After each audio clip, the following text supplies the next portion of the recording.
We got the local wildlife going on. I think we're onto something good. I think we're onto something good. Don't let it get away. This could be everything. You know what I gotta say. I think we're onto something. So where are we at? We are doing a night at, a couple nights at Boondockers Welcome. We are outside of Green Cove Springs, Florida. And it was really nice. So it's different though, because we have Harvest Hosts. We've done Harvest Hosts. What's the difference with Boondockers Welcome? Aren't they both like on the same membership? Yeah, they're kind of on the same membership. So Harvest Host is usually a business. Occasionally you'll have a house or someone with a farm, and they just ask that your donation for your night stay be a round of golf, if it's a golf course, going into the museum and spending a little money to help support their business.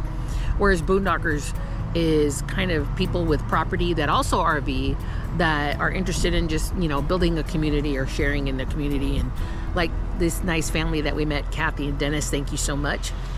They have a couple acres and they have room for at least 5 rigs.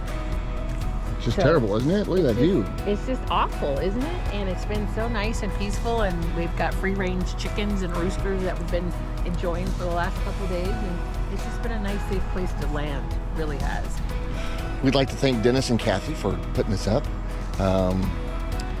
Boondockers Welcome is a great way to go when we can't rely on like our Thousand Trails membership, because once Florida gets busy after the New Year's, it's kind of hard to find places.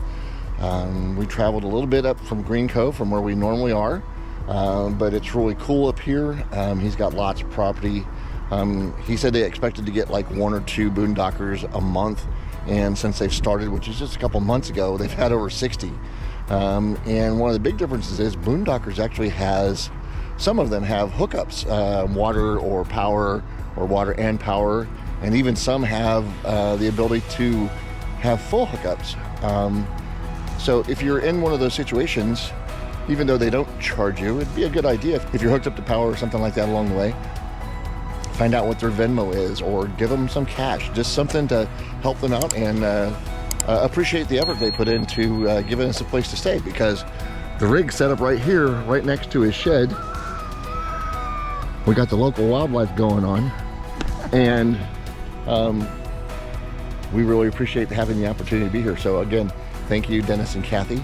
And if you want more information, make sure that you leave comments below. If you've stayed at a Boondockers Welcome and a Harvest Host, tell us what your experience was and how the two differed. Because this is our first, and it was really different and really nice. So Onward. So remember, adventure lies at every turn.